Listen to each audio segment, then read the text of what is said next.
pessoal, boa noite a todos. Agora a gente vai fazer uma videoaula bem breve sobre geografia e nós estamos com um quadro. Uhul! Eu gostaria de, primeiramente, então a gente vai tratar sobre como a gente tem agora o recurso do quadro, a gente já vai tratar agora definitivamente, o estudo conceitual e o estudo de aplicação. Nós vamos rever dois exercícios, fazê-los aqui, se der tempo, se Deus quiser, e também os conceitos. E nós vamos começar agora. Um contexto breve, contexto geral. Por que a humanidade ela teve necessidade de se localizar, de se orientar no espaço terrestre? Porque ela precisava de localizar o seu alimento e o seu abrigo. Ela precisava desses dois pontos. E por que isso foi melhorando? Porque a gente teve o desenvolvimento de rotas comerciais e rotas de navegação. Então, como ali o momento de navegação iniciado pelos portugueses surgindo no mundo e a necessidade de eles ampliarem os seus conhecimentos de localização foi surgindo junto com o comércio e eles precisavam de ampliar isso. Então a gente chegou em três desenvolvimentos do sistema de orientações técnicas. Primeiro tivemos os astros, né? Tivemos como o Sol e a Lua, e as estrelas, né, com a constelação de Ursa Maior no norte, de Cruzeiro do Sul no sul, não é necessário saber muito sobre isso. Nós tivemos também os equipamentos utilizados, né? Temos a bússola, o astrolábio primeiro, a bússola, e após isso o GPS que nós temos hoje atualmente, e nós temos também os mapas, que tem um sistema de orientação em si. Eles hoje são utilizados mais para países desenvolvidos. E agora a gente tem a seguinte questão. Nós temos, dá para enxergar isso? Nós temos aqui uma rosa do vento preparada por mim. Então, a primeira utilização, tanto na bússola como também no sistema de orientação do espaço terrestre, foi determinado pela rosa dos ventos, que nós temos aqui. Então, tivemos aqui como posição geral norte, sul, nordeste, leste, sudeste, sudoeste e noroeste. Nós temos aqui os pontos, primeiramente, cardeais, nós temos os pontos colaterais, os colaterais estão na diagonal, e nós teremos os pontos subcolaterais, esses que ficarão aqui, entre os pontos colaterais e os pontos cardeais. Ok? Então, esses daqui eles vão funcionar o seguinte: se tiver entre o Nordeste e se tiver entre o Norte, a gente vai ter o seguinte: Nordeste. Se tivermos entre o Nordeste e se tivermos entre o Leste, vamos ficar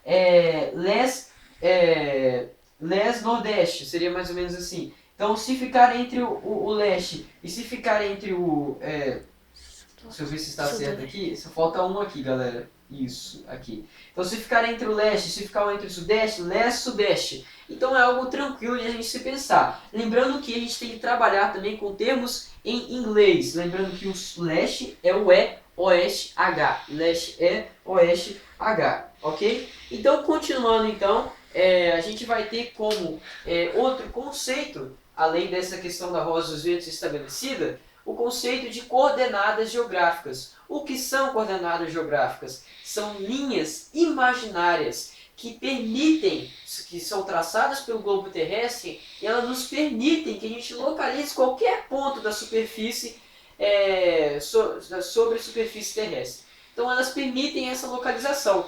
E relembrando aqui também, o norte, pessoal, ele pode chamar também de setentrional ou boreal. O sul austral, lembra da aurora boreal? Então, norte, sul austral ou meridional, hemisfério leste ou oriental, ou também nascente, lembra Japão, terra do sol nascente, nós vamos comentar sobre isso logo logo. E também nós temos o hemisfério ocidental, ou seja, o hemisfério oeste ou poente, onde o sol se põe, ok? Então a gente tem aqui a divisão de meridianos e paralelos. As coordenadas elas vão se subdividir nessas duas questões, nos paralelos e nos meridianos. Então essa rede de linhas imaginárias, elas constituem-se nos meridianos que ligam os polos geográficos norte, e os polos geográficos sul, né?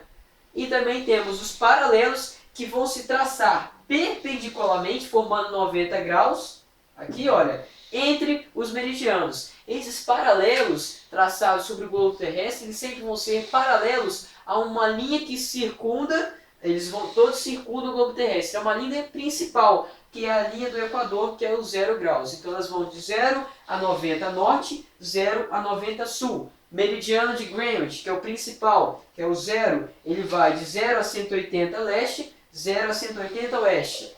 Tranquilo? Ok? Então a gente pode determinar que os conceitos de latitude e longitude, eles saem dessas coordenadas. Então a gente determina também as coordenadas através desses ambos conceitos aqui. Que é o de latitude, é uma medida que de qualquer ponto da superfície terrestre até a linha do Equador, de 0 a 90 graus. E longitude é uma medida de qualquer ponto da superfície terrestre como referencial meridiano de Greenwich. Meridiano de Greenwich, ok? Então a gente tem como importante isso, em relação à cartografia. Passando também, nós vamos chegar a escalas como pontos de conceitos importantes.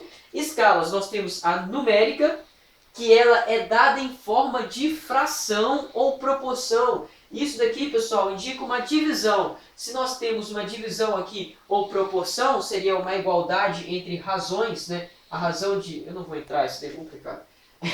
Mas quem quiser depois falar comigo, eu entro.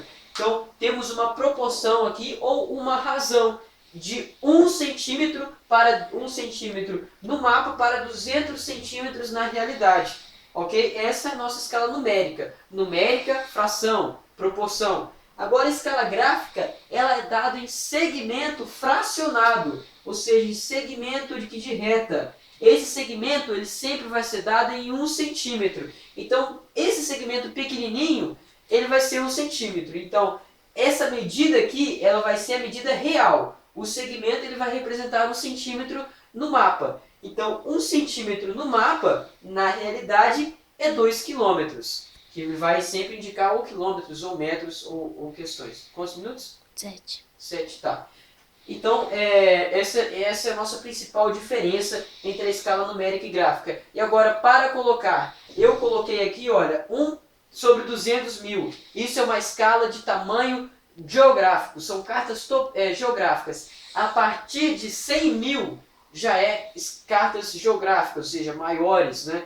De maiores dimensões, que abrangem uma área maior. E agora, a partir de 1000 são escalas médias. 1000 para trás seriam escalas topográficas, de mapas topográficos mais médios, que abrangem uma área de amplitude menor. E com isso, para terminar essa parte, a gente vai chegar em escalas grandes e pequenas. Escalas grandes não são aquelas que apresentam uma área grande, negativo, mas o grande que está aqui é o grande em detalhe. Escalas grandes apresentam níveis de detalhamento muito grande. Se, por exemplo, tivesse uma escala 1 para 10 mil aqui, a escala grande seria essa, porque ela apresenta uma dimensão menor, ela pega uma área menor e, portanto, terão mais detalhes, ok? E essa escala, a escala pequena, ela não vai ser pequena em expansão, em amplitude, ela vai ser pequena em detalhe. Se ela é pequena em detalhe, ela vai ter uma expansão maior, ela vai ter uma área de amplitude maior, que no caso seria essa daqui. Então a pequena é essa e a grande é essa. Por que, Caleb? Porque essa daqui apresenta um nível de detalhamento menor por representar uma área menor, e essa, por representar uma escala maior, uma área maior de amplitude, ela vai ter menos detalhes. A gente vai passar agora por exercícios e fusos horários, ok?